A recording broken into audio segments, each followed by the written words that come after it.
நாங்கள் இதன்ஸ் நகருக்கு வந்து இறங்கி அடுத்த நாள் பார்த்த முதலிடம் பனாத்தினாய்க் ஸ்டேடியம் என்ற ஒரு ஸ்டேடியம்.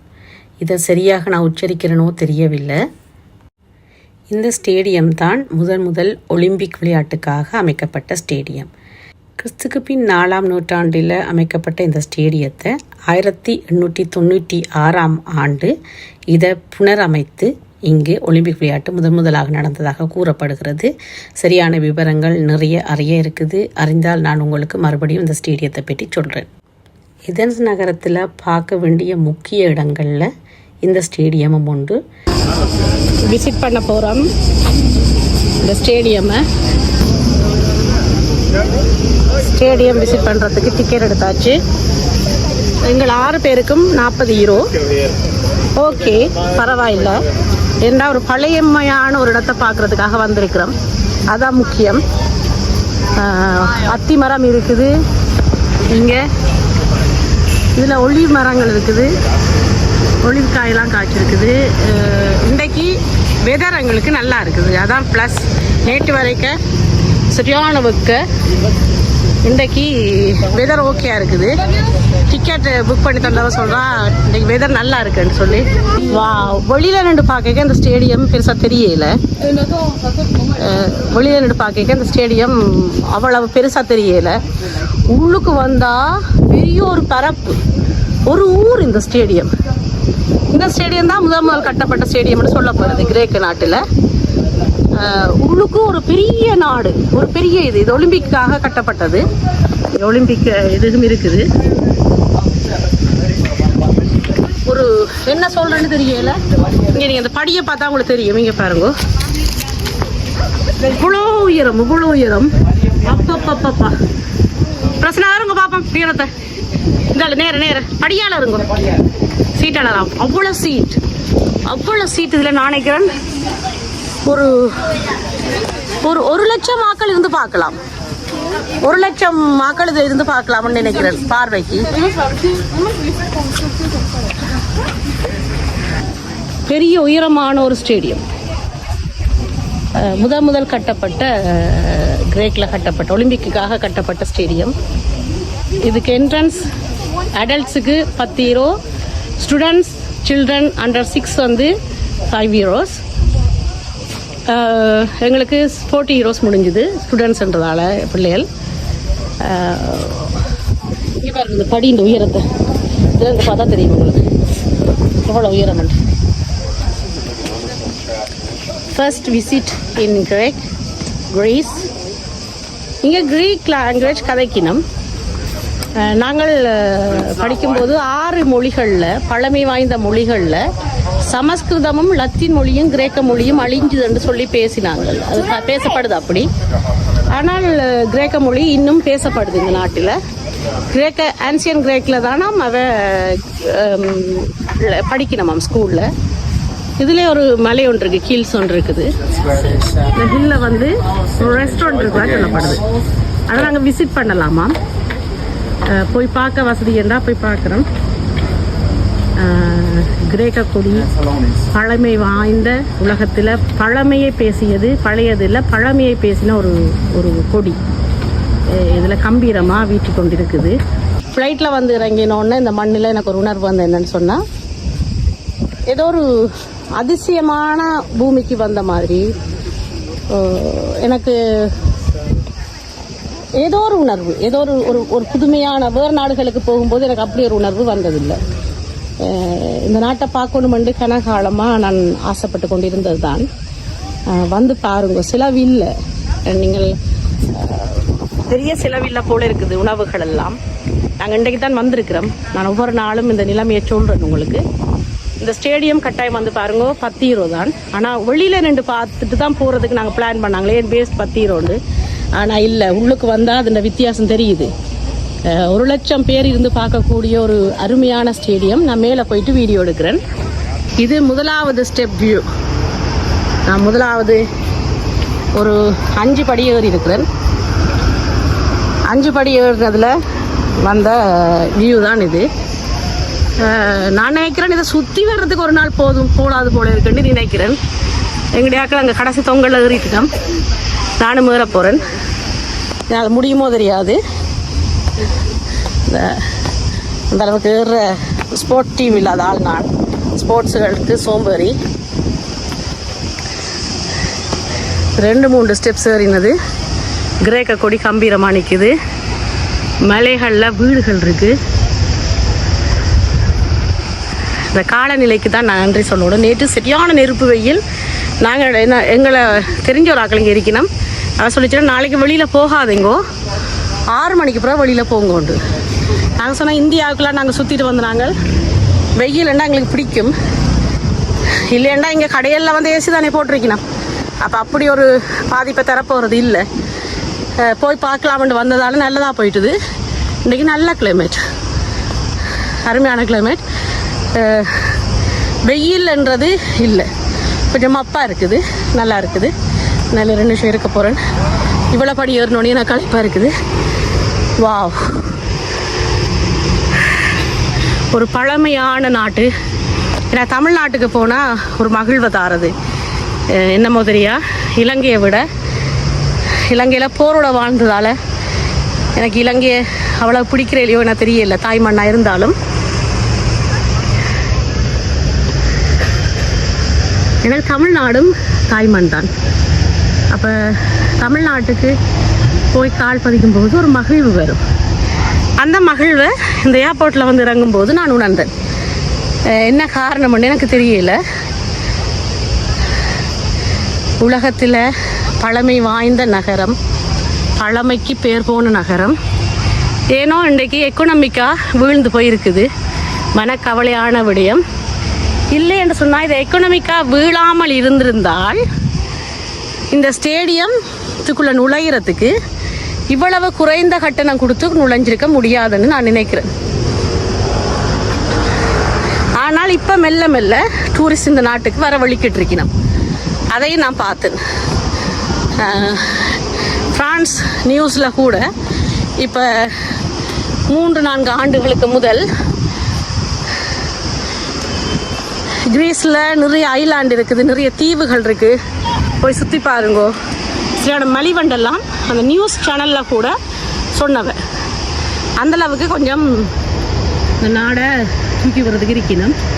நாங்கள் இங்கே வர்றதுக்கு புக் பண்ணி போட்டு மனசுக்குள்ளே பயந்த நாங்கள் உக்ரைன் பிரச்சனை நடந்துகிட்ருக்குது, அருகில் இருக்கிற இடம் என்ன ஆகுமோன்று தெரியாண்டு.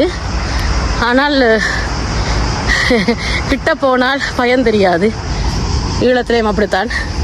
தூரத்துலேருந்து பார்க்க பழைய பைப்போ அல்லது குறிப்பிட்ட காலத்துக்கு முதல் செய்த பைப்போ தெரியல. இந்த கல்லுகளெல்லாம் இது பழமையானதா அல்லது புதியதா என்னென்னு தெரியலை. எப்பவும் மீள் அமைக்காமல் மீள் கட்டுமானம் செய்யாமல் இருக்காது. அதில் இந்த பிள்ளைகள் வாரது உங்களுக்கு தெரியுமா நினைக்கிறேன். 2 பேர் அந்த கைடன்ஸ் இது எடுக்கையில் எவ்வளவு ஆக்கள் இருக்கலாம்ன்றதை நான் பிறகு வெளியில் போயிட்டு பார்க்குறேன். நானும் அதை எடுக்கையில் கட்டாயம் நீங்கள் கிரீஸுக்கு வந்தால் இதுக்கு வந்து பாருங்கோ. நட்டம் இல்லை, ஆனால் வாங்கோ. இதில் வந்து அப்படி 2 மணித்தியாலத்துக்கு மேலே இருந்தால் இந்த இயற்கையையும் ரசிக்கலாம். ஒரு ஆக்களுடைய உணர்வு எனக்கு ஏதோ அழகாக இருக்குது, மனசுக்கு பெரிய ஒரு முக்கியமான இடத்துக்கு வந்த மாதிரி இருக்குது. இந்த படியில் ஏறியலாது, குத்தனை படி. ஆனால் வயசான ஆக்கள் வாரது கஷ்டம். நான் எங்களோட அம்மாவை கூட்டிக் கொண்டு வந்திருக்கலாமேட்டு கவலைப்பட்டேன். நான் கிரீஸுக்கு வந்த அப்புறம் யோசிச்சேன், நான் அவக்கும் இந்த நாடு பார்க்குறதுக்கு ஒரு வாய்ப்புண்டு. ஆனால் மிக கடினம் பயணங்கள். நாங்கள் போயிருக்க வயசான ஆக்களையும் கை குழந்தைகளையும் 3 வயசுக்கு உட்பட்ட குழந்தைகளையும் தவித்துட்டு போகிறது மிக நல்ல. ஏனென்று சொன்னால் எங்களுடைய நேரத்தையும் பணத்தையும் எங்களுடைய மகிழ்வையும் துடைக்கக்கூடிய வாய்ப்பு இருக்குது இப்படியானவர்களோடு நாங்கள் பயணப்படுறது. அப்போ பயணம் செய்யும்போது நான் என்னுடைய குழந்தைகள் வளரும் வரைக்கும் நான் பயணங்களை தவிர்த்து வச்சுருந்தேன். இப்போ வளர்ந்து தாங்களாக தேடி எங்கெங்கே பார்க்கணும் என்னென்ன இடங்கள்னு சொல்லி இல்லைன்னா பிறகு எங்களுக்கும் கிட்டத்தட்ட நடக்கக்கூடிய வசதி இருக்கிறதால நாங்கள் நடந்து வந்திருக்கோம். கிரேக்க கொடியும் ஒலிம்பிக் கொடியும் கம்பீரமாக பறந்து கொண்டிருக்கிறது பாருங்க. இந்த உயரத்தில் வந்து நிற்கிறேன். மிக அற்புதமான ஒரு ஸ்டேடியம். இது புனர் அமைச்சிருக்கிறோம்னு எனக்கு தெரியுது. ஏண்டா இவ்வளோ கால கற்கள் திருப்பி அதை சுத்தப்படுத்தி செய்யத்தானே வேணும். 1,00,000க்கு மேற்பட்ட ஆட்கள் இதில் இருந்துட்டு போகக்கூடிய மாதிரியான இதை செய்திருக்கு இந்த ஒலிம்பிக் ஸ்டேடியம். கிரேக்கின்ற சிட்டியில் இருக்குது. அதாவது கிரேக்க மொனிமெண்ட்டில் முக்கியமான ஒரு மொனிமெண்ட்டாக சொல்லப்படுது. அதுக்கு அடுத்ததாக அந்த பார்லிமெண்ட்டும் முக்கிய மொனிமெண்ட்டாக சொல்லப்படுது. படியெல்லாம் நான் ஏறுவேணும்னு நினச்சேன் நான். ஆனால் ஓகே, சரியான உயரம்தான். ஆனால் படிகளில் ஏறக்கூடிய மாதிரி இருக்குது. இவ்வளோ தூரம் ஏறிட்டேன், இருந்துட்டேன், ஒரு நிமிஷம் இருந்துட்டேன், பிறகு ஏறி போய் கொண்டிருக்கிறேன். மலை, கிரீஸ் நாடு நிறைய மலைகளை கொண்ட நாடு. ஆகவே இங்கே வந்து குளிர்காலத்தின் தன்மை குறைவென்று தான் தெரியுது. இந்த வீடுகளுக்கு அமைக்கப்பட்டதை பார்க்க வெப்பத்துக்காக அமைக்கப்பட்ட வீடுகளாக இருக்குது. நான் இது இந்திய நாடு மாதிரி இருக்குன்றதுக்கு முக்கிய காரணம், இங்கே மொட்டை மாடிகளோட வீடுகள் இருக்குது. அதான் அந்த இந்தியன் உடைய அந்த வியூ வருது. இந்தியா நாட்டை பார்க்குற ஒரு தமிழ்நாட்டை பார்க்குற ஒரு வியூ வருது, மொட்டை மாடிகளோட வீடுகள் அமைக்கப்பட்டிருக்கிறதால. கல் மாதிரி இருக்குது. இது கருங்கல்லுக்கு மேலே செராமிக்கா அழகுக்கு வச்சிருக்கணுமான்னு தெரியல. ஒலிம்பிக் ஸ்டேடியம் கிரீஸ் நாட்டில். இன்றைக்கு பிரான்ஸ் நாட்டில் ஒலிம்பிக் ஆரம்பமாகுது. எந்த நாட்டில் ஒலிம்பிக் ஆரம்பிக்கப்பட்டதோ அந்த நாட்டில் நாங்கள் இன்றைக்கு ஒலிம்பிக் ஸ்டேடியத்தை பார்த்து கொண்டிருக்கிறோம். ஒலிம்பிக்காக தயாரிக்கப்பட்ட ஸ்டேடியம், அதை நாங்கள் பார்த்து கொண்டிருக்கிறோம். சப்பாத்தெல்லாம் கலட்டிட்டு வெறும் பாதத்தோட அந்த மண்ணில் அந்த கல்லில் என்னுடைய கால்களை பதிச்சு அந்த உணர்வை நான் புரிஞ்சு கொள்ளக்கூடிய மாதிரி எடுத்துக்கொள்கிறேன். நாங்கள் 10 நாள் வந்தபடியே எங்களுக்கு தாராளமாக இந்த நாடை சுற்றி பார்க்குறதுக்கு போதும். ஆகவே நாங்கள் ஓடி பார்க்க வேண்டிய அவசியம் இல்லை. இந்த இடத்தையே இன்றைக்கு ஒரு 1.5 மணி நேரம் 2 மணி நேரம் நின்று ரசிக்க போகிறோம். இப்போ காணொலி எடுக்க தான் என்னால் முடியாது போல் இருக்குது. சார்ஜரை நாங்கள் விட்டுட்டு வந்துட்டோம். சார்ஜர் நாங்கள் கீழே போயிட்டு வாரம்னு சொல்லிட்டு பிளான் பண்ணி தொடங்கினதால் சார்ஜரை விட்டுட்டு வந்துட்டோம். சார்ஜரை என்ன செய்ய போது தெரியல. போகிற இடங்களை காணொலி படுத்தலாமோ இன்னும் தெரியலை. முயற்சி செய்து பார்க்குறேன். இப்போ நான் வந்து மூளை பக்கத்தில் நிற்கிறேன். அந்த இடத்துல இருந்து இவ்வளோ தூரம் நடந்து வந்துட்டேன். இப்போ வாசலுக்கிட்ட நின்று நான் இப்போ இந்த இடத்துல நிற்கிறேன். பாருங்க, நீங்கள் பார்க்கவே தெரியும் இது எவ்வளவு ஒரு பெரிய ஸ்டேடியம். 1,00,000 பேரை கொள்ளக்கூடிய ஒரு ஸ்டேடியமாக இருக்குது போல இருக்குது. பார்க்க வெளியே நின்று பார்க்க உள்ளுக்கு என்ட்ரன்ஸ் பண்ணணுமாண்டு யோசிச்சு நாங்கள் அப்படி தானே என்னத்துக்கு ஒரு 10 யூரோஸை வீணாக்குவான் ரெண்டு யோசிச்சது. ஆனால் வெளியே நின்று பார்க்கும்போது தெரியல பெருசாக. உள்ளுக்கு வரைக்க தான் அதனுடைய பெரிய அளவு தெரிஞ்சுது. ஒரு மூளை பக்கத்தில் நிற்கிறேன் நான்.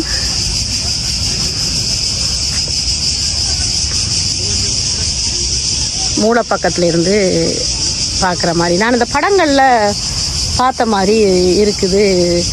நான் கிரேஸ் நாட்டை பார்க்கும் பொழுது இதை காட்டுவாங்க, உங்களுக்கும் தெரிஞ்சிருக்கீங்க பாருங்கள். இதே மாதிரி இடத்த காட்டியிருப்பாங்க ஃபோட்டோஸில் எல்லாம். ஒரு உண்மையான இடத்துல நான் நிற்கிற மாதிரி இல்லை, எனக்கு ஆச்சரியமாக இருக்குது. இன்னும் போய்கொண்டிருக்கிறேன். நடந்து நடுப்பக்கத்துக்கு போக போகிறேன். எங்களுடைய ஆக்கள் சொல்லிக்கிறேன் நடு சென்டருக்கு போக போகிறேன்ட்டு. அந்த நடு சென்டருக்கு போக போகிறேன். எக்ஸாக்டாக நடுப்பக்கத்துக்கு போகிறத இன்னும் அழுத்தி சொல்லிக்கதா நடு சென்டர்ன்ட்டு எங்களுடைய ஆக்கள் சொல்கிறது. அப்போ அந்த நடு சென்டருக்கு நானும் போக போகிறேன். போயிட்டு பாருங்க எப்படி இருக்க மாட்டேன். நான் படியால் இறங்கி கொண்டிருக்கிறேன். படியால் இறங்கி போய்கொண்டிருக்கிறேன். முன் பக்கத்தால் ஏண்டா அந்த நடுப்பக்கத்தால். அம்மாடியோ இந்த படியில் என்னென்று இறங்குறது? ஐயோ பயமாக இருக்குது. அம்மம்மா படியை பார்த்தோன்னே இறந்தாக்கள் பேர்லாம் ஞாபகம் வருது. அப்பப்பப்பா சின்ன வயசில் மரங்கள் இதெல்லாம் ஏறி விழுதுனாங்க. இப்போ இது ஏறி இறங்குறேன்டா பயமாக இருக்குது. என்ன இந்த படி வந்து இங்கே பாருங்கள், குத்தனை படி பயமாக இருக்குது. இந்த சின்ன பிள்ளை கூட பயந்து தான் இறங்குறா. கொஞ்சம் குத்தனை படி.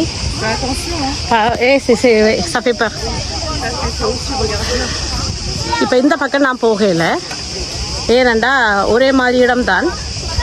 அப்போ நான் நடுப்பகுதியால் போய் அந்த இடத்துக்கு, அந்த கிரவுண்டுக்கு போக போகிறேன். முக்கியமான ஒரு பகுதி. அதில் வந்து ஓடுறாக்கள், விளையாடுறாக்கள் எல்லாம் உண்மையில் ரசித்து கொண்டிருக்கணும். உள்ளுக்கு வந்தாக்கள் அதுதான் நல்ல விடயம். வந்தம்மா பார்த்தம்மா ஓடினம்மா இல்லாமல் அந்த இடங்களை ரசிக்கணும். சின்னவர்களாக இருந்தாலும் சிறுவர்களாக இருந்தாலும் அதை ரசித்து கொண்டிருக்கணும். சிறப்பாக இருக்குது. இந்த பகுதிக்கு வந்துட்டேன். இதில் ஒரு பாருங்கோ, ஏற்ற தாழ்வுன்றது உலகத்தில் என்னென்ன இந்த மனிதனுக்குள்ள ஏற்ற தாழ்வு, இந்த பணம் உண்டு கொண்டு வந்தேன்னு தெரியலை. மற்றவர்கள் ஒருத்தருக்கும் முதுகில் சாஞ்சிருக்கிறதுக்கு எதுவும் இல்லை, சும்மா தான் இருக்கணும். ஆனால் இங்கே முன்வரிசையில் இருக்கிறவங்களுக்கு மட்டும் இருக்கைக்கு சாய்வனை இருக்குது. அதோடு இதில் ஒரு கதிரையும் போடப்பட்டிருக்கு. 2 கதிரைகள். ஒருவர் அருகில் இருக்கிறார், அவர் நான் வீடியோ எடுக்கக்கூடாது. இந்த கதிரை போடப்பட்டிருக்கு. கிரேக் நாட்டில் இந்த இடத்துல ஒரு அரசன் இருந்த ஒரு கதிரையாக இருக்கணும். இந்த நாட்டு அரசர்கள் மட்டும் இருக்கிறதுக்காக 2 கதிரைகள், இருக்கைகள் இருக்குதுல, கல்லில் செய்யப்பட்டிருக்கு. அந்த இருக்கையில் இருந்து இந்த விளையாட்டை முன் வரிசையிலேருந்து ரசிக்கிறதுக்கு செய்யப்பட்டிருக்கு. அந்த இடத்துல நான் இப்போ இருக்கிறேன். இந்த இருக்கையில் இருந்த அரசன் எத்தனை பேர்ட்ட தலைகளை கொய்தான்ன்றது தெரியாது. அந்த கதிரையில் இருக்கும்போது ஒரு பக்கம் அவன் இருந்த இருக்கையில் இருந்துட்டேன் என்ற ஒரு பெருமை கொண்டாலும், இவன் போன்ற மனிதர்கள் எத்தனை உயிர்களை பறித்தார்கள் என்ற ஒரு இதுவும், மற்ற எத்தனை பேரை அடிமைகளாக வைத்திருப்பார்கள் என்ற ஒரு மனநிலையும் வருது. நான் இருக்கிற இருக்கின்ற எதிர்பகுதி நல்ல வடிவாக அவர்கள் இதை ரசிக்கக்கூடிய மாதிரி செய்யப்பட்டிருக்குது. கல்லுகள் எல்லாம் வழுக்குது. இங்கே அமைக்கப்பட்டிருக்க கல்லுகள் எல்லாம் வலுவழுப்பான கல். மழை நேரங்களில் வந்திருந்தோம்னா விழுந்திருப்போம். நாங்கள் மூச்சு இறைக்குது. இந்த படியில் கீழே வரைக்கும் போயிட்டு அப்படியே வெளியில் வருவோம்னு சொல்ல நான் அந்த எதிர்பக்கம் நின்று நான் பிள்ளைகள் அப்படியே சுற்றி கொண்டு இங்கால பக்கம் வந்துட்டேன். அப்போ இங்கால வியூ நல்லா இருக்குன்னு சொல்லிச்சுனா இதுதான் அக்வாபோல் என்ற இடம். அதாவது கிரேக்கத்தை இந்த பழமையை பேசுகிற ஒரு இடிஞ்ச நகரப்பகுதி. லண்டனுக்கு பிக் பென் மாதிரி, பாரிஸுக்கு ஈஃபில் டவர் மாதிரி, கிரேக்க நாட்டுக்கு முக்கியமாக பார்க்க வேண்டியது இந்த அக்ரோபோல் என்ற நகரம். அந்த பகுதி நகரத்தின் மத்தியில் இருக்கிற இந்த பகுதி. அதுக்கு 30 யூரோ என்ட்ரன்ஸ், பிள்ளைகளுக்கு ஃப்ரீ, ஸ்டூடெண்ட்ஸுக்கு ஃப்ரீ. அதே பெரிய சலுகை. இந்த நாட்டு நிலைமைக்கு இவர்கள் அப்படி ஒரு சலுகை செய்திருக்கிறது ஒரு சிறப்பான விடயம். இந்த நாட்டு நிலைமைக்கு அவங்களோட 5 யூரோ 10 யூரோ போட்டிருந்தா கூட அவங்களுக்கு லாபம். ஆனாலும் படிக்கிற மாணவர்களுக்கு முக்கியத்துவம் கொடுத்து வச்சிருக்கணும் இந்த நகரத்தில், இந்த நாட்டில் என்றும் சொல்லலாம். நான் சொன்னது போல் பல அறிஞர்களை, விஞ்ஞானிகளை, இலக்கியவாதிகளை, உலகத்தின் முதன்மையானவர்களை ஈன்றெடுத்த நாடு இந்த நாடு. அதனால் இந்த நாட்டுக்கு நான் இன்றைக்கு சுற்றுலா வந்ததில் எனக்கு பெருமையாக இருக்குது. பெரிய செலவில்லாத சுற்றுலா. உண்மையை சொல்லணும்னு சொன்னால் நாங்கள் இந்த ஆண்டு ஈழத்துக்கு தான் சுற்றுலா போக இருந்தாங்க.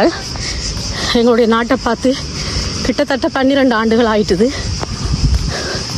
ஆனால் டிக்கெட்டை பார்த்தால் ஆளுக்கு 1000 யூரோக்கு மேலே. போன ஆண்டு ஏதென்ஸ் நகரத்துக்கு வரணும்னு ஆசைப்பட்ட நாங்கள். ஆனால் அந்த ஆசை கொஞ்சம் அந்த உக்ரைன் போர் கொஞ்சம் பயப்படுத்தி விட்டது. இதுதான் அந்த அக்ரோபோல், இடிபாடடைந்த நகரத்தின் பழமை மிக்க ஒரு பகுதி. இதுதான் நீங்கள் ஆர் கிரேஸுக்கு வந்தாலும் ஆர் அத்தன்ஸ் நகரத்துக்கு வந்தாலும் முக்கியமாக பார்க்க வேண்டிய ஒரு இந்த நாட்டின் முக்கிய மொனிமெண்ட் என்று சொல்லலாம். இந்த நாட்டின் அடையாள சின்னம் தான் இது. எகிப்துக்கு எப்படி பிரமிடோ அதே போல் பழமையை கூறுற ஒரு விடயம். இதை முடிச்சு கொண்டு நாங்கள் மதிய உணவை சாப்பிட்டுட்டு அங்கே போக போகிறோம். இந்த இடத்தை இந்த காட்சி படத்தில் பட்டி கொண்டு நான் போகலாமண்டு முடிவெடுத்தேன். நீங்களும் என்னோட இதை பார்த்து ரசிச்சிருப்பீங்கள் என்று நம்புகிறேன். இப்படியே போய் அந்த முன்பகுதியிலையும் கீழையும் ஏதோ இடம் இருக்குது, அதையும் பார்த்துக்கொண்டு அப்படியே நாங்கள் வெளிக்கிட போகிறோம். சூரியனும் உச்சத்தில் வந்துட்டார். இங்கத்த நேரம் சரியாக 2:30. நாங்கள் இன்னும் மதிய உணவு சாப்பிடல. இரண்டால் எங்களுடைய நேரத்துக்கு 1:30. ஃப்ரான்ஸ் நேரத்திலிருந்து 1 மணி நேரம் அதிகம் இங்கே. அப்போ ஃப்ரான்ஸ் நேரம் 1:30 எங்களுக்கு பசி இன்னும் எழும்பல. இன்னும் 1 மணி நேரம் பிள்ளைகள் தாங்கி பிடிப்பினோம், அதுக்கு மேலே தாங்க மாட்டினோம். அதுக்கு அடுத்த பிரச்சனை ரெஸ்டாரண்ட்டில் சாப்பிடலாமோ தெரியும். அதுக்கப்புறம் 3 மணிக்கு பிறகு இங்கத்த உணவுகள் பல சொல்லியிருக்கணும், அதையும் நான் காணொளிப்படுத்துகிறேன் உங்களுக்கு.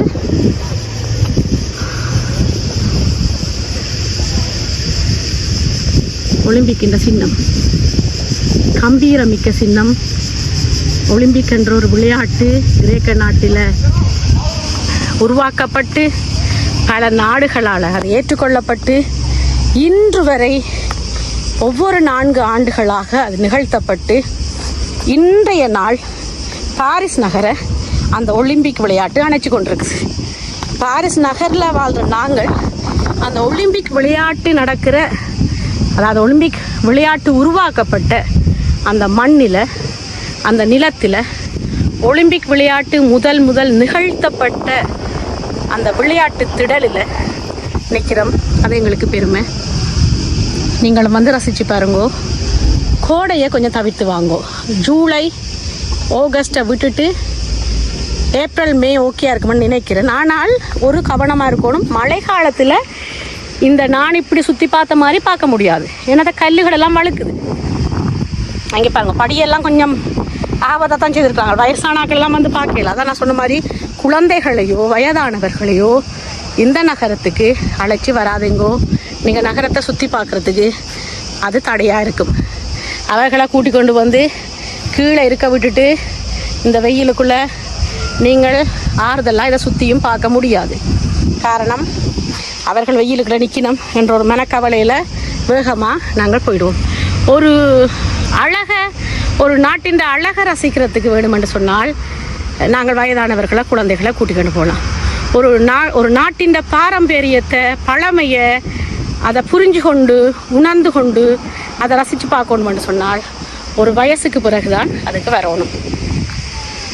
இதுக்குள்ளே ஒரு பகுதி உள்ளே போகலாம். இந்த ஸ்டேடியத்துக்கு தரப்பகுதியில் இருக்குது இந்த உள்ளே போகிற பகுதி. என்ன உள்ளே இருக்குன்னு தெரியலை. பிள்ளைகள் போயிட்டு வரீங்கன்னா என்ன இருக்குன்னு தெரியலை. சுரங்கப்பாதமாக இருக்குது. விளையாட்டு வீரர்கள் வந்து போகிறதுக்காக அமைக்கப்பட்டிருக்குன்னு நினைக்கிறேன். கேட்டு பார்ப்போம் என்ன இருக்குது உள்ளே. என்ன இருக்குது லவன்? என்ன இருக்குது உங்களுக்கு? ஒலிம்பிக் தீபம் இருக்கிறதா சொல்லப்படுது. ஒலிம்பிக் எப்போ தோன்றியது என்ற வரலாறுலாம் இருக்கிறதா சொல்லப்படுது. இந்த வெயிலுக்குள்ளையும் ஏசி போட்ட மாதிரி இருக்குது இந்த கட்டடம். இது அந்த நாங்கள் ஏறிய படிகளுக்கு இது கீழே இருக்கிற ஒரு சுரங்க பகுதி.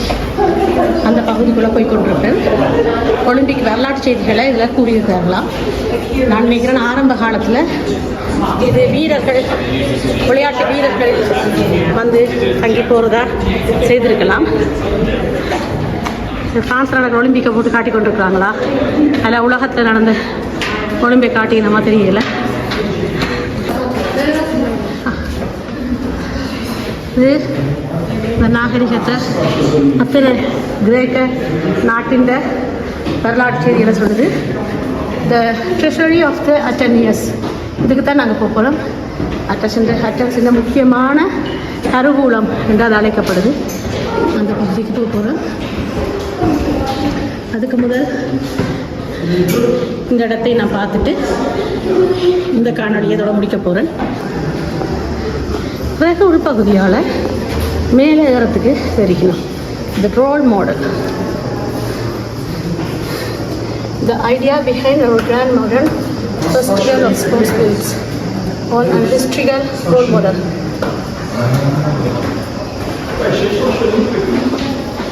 எங்களை முற்கால மனிதர்களை எண்ணும் போது பெருமைதான்.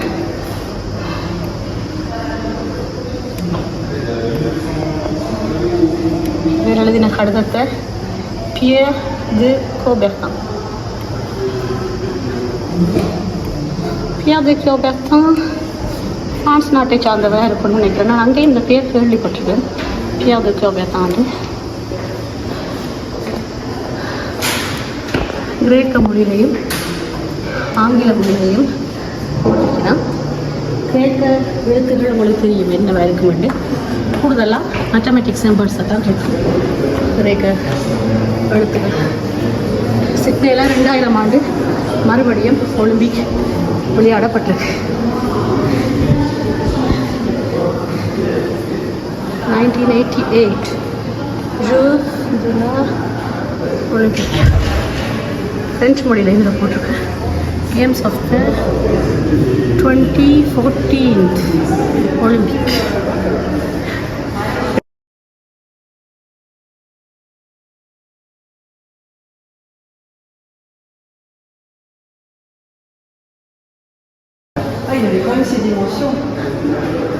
நான் கட்டட அமைப்பு கட்டியிருக்கிறோம். ஆரம்பத்தில் கட்டியிருக்கிறோம். Olympic torch c'est la longue olympique torche olympique. இதுதான் ஒலிம்பிக்கில் டோர்ச். bonjour. இதுதான் இந்த கட்டடம் ஆரம்பிக்க. இப்படி எத்தனை பேர் இது சுமார் படத்துக்கு காட்டுவாங்க. எத்தனை பேர் நின்று கட்டியிருப்பாங்க. இவ்வளோ சிறப்பாக கட்டியிருப்பேன்னா இது ஒலிம்பிக் தீபம். அதில் ஒலிம்பிக் விளக்குன்னு சொல்லலாம். இது ஒரு ஃபோக்கஸ் லைட் மாதிரி சன்லைட்டை சூரிய ஒளியை வச்சு செய்யப்பட்டிருக்குது. With use of concave mirror. இது ஒரு கண்ணாடி, முகம் பார்க்கும் கண்ணாடி. The rays of the sun are concentrated at the high predistes light the torch. டோர்ச்சுக்கு அந்த லைட்டை சரியான லைட்டை சூரிய ஒளியை கொடுக்கறதுக்காக அல்லது சூரிய ஒளியின் டிஸ்டர்ப் பண்ணாமல் இருக்கிறதுக்காக கூட இருக்கலாம். ஆம்ஸ்டர்டாம் 1928 ஆம்ஸ்டர்டாமில் ஒலிம்பிக் நடத்தப்பட்டிருக்கு. பாரிஸில் 1924 நடந்திருக்குது. இப்போ 2024 நடக்குது. சரியாக 100 ஆண்டுகளுக்கு கழித்து பாரிஸ் நகரில் ஒலிம்பிக் நடக்குது. Before years exist 7 Olympic.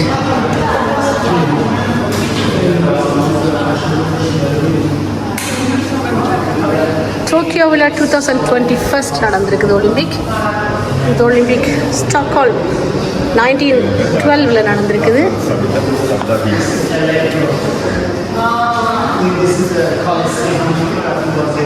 மேலையும் இருக்குது.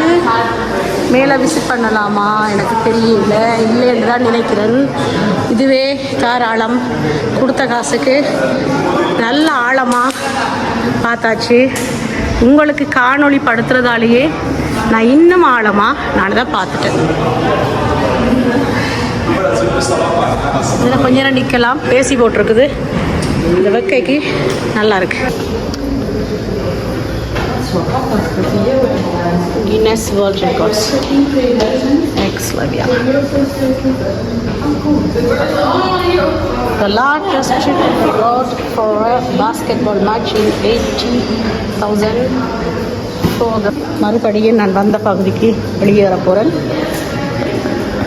என்ன இங்கே காணொளி படுத்தும் போது கொஞ்சம் கவனமாக இருக்கணும். முதலாவது பயங்கரமான படிகள்.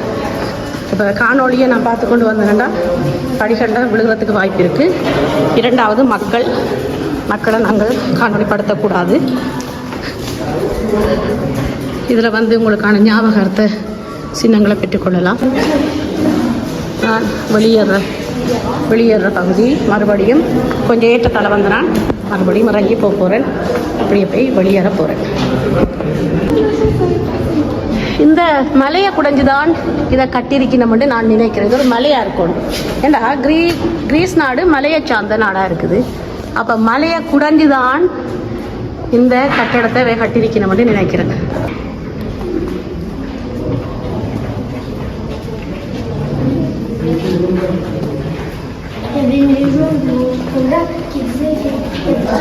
வெளியேற பகுதிக்கு வந்து கொண்டிருக்கிறோம்.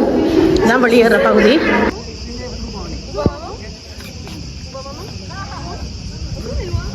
இவரான் சோக்ரட்டிஸ் என்று சொல்லப்படுது. அவருடைய திருவுருவ படம். கீழே யாருன்னு போடல.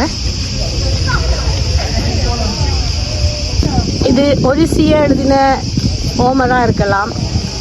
அவைதான் இந்த நாட்டுக்கு பெருமை சேர்த்தாக்கள் அவர்களாக இருக்கலாம். நான் இப்போ நடுப்பகுதிக்கு வந்துட்டேன். இதுக்குள்ளே தான் முதல் உள்ளுக்கு போனான். நடுப்பகுதிக்கு வந்துட்டேன். 3 மணி நேரம் 4 மணி நேரம் நீங்கள் நின்று ரசிக்கலாம். கொடுக்குற காசுக்கு நின்று ரசிக்கலாம்.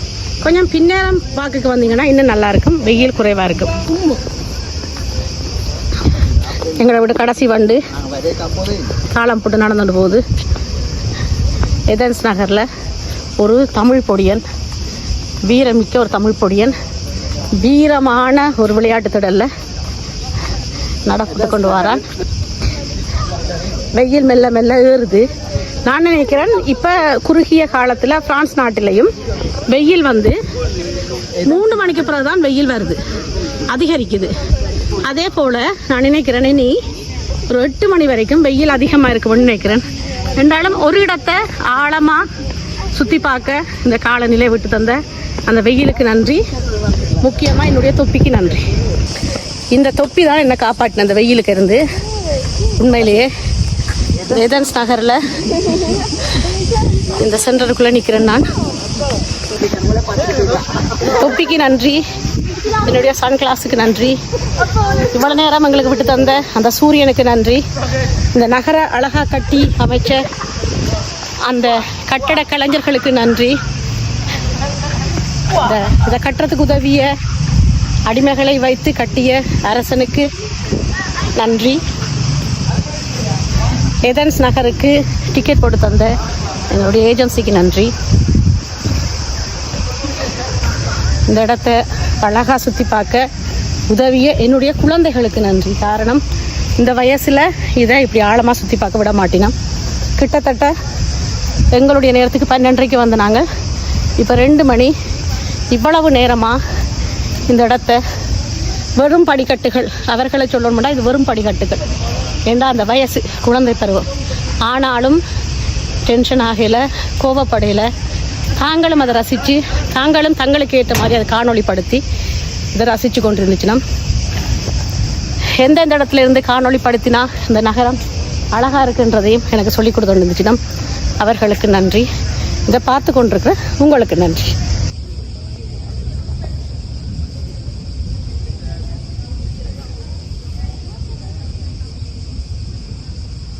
இந்த ஏதென்ஸ் நகரண்ட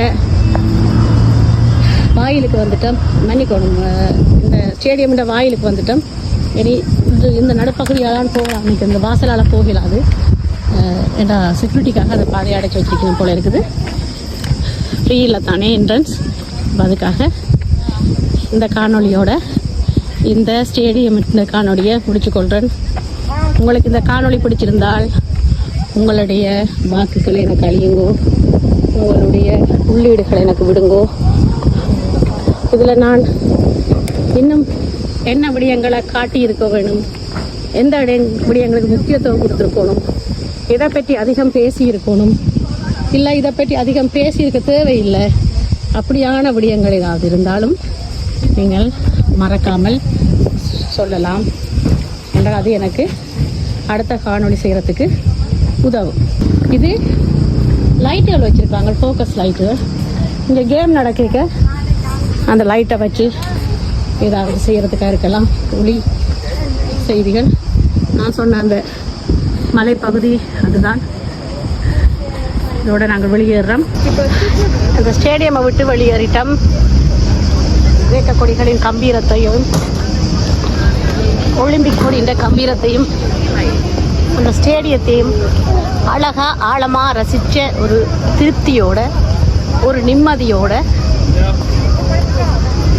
இந்த பனட்டானிக் ஸ்டேடியத்துக்கு பேர்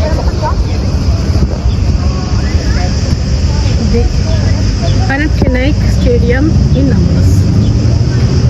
பிரெஞ்சு மொழியிலையும் போடப்பட்டிருக்கு, கிரேக்க மொழியிலையும் போட்டிருக்கு, ஸ்பானிஷ் மொழியிலையும் போடப்பட்டிருக்குன்னு நினைக்கிறேன், அல்லது இத்தாலியன்னு எனக்கு தெரியல.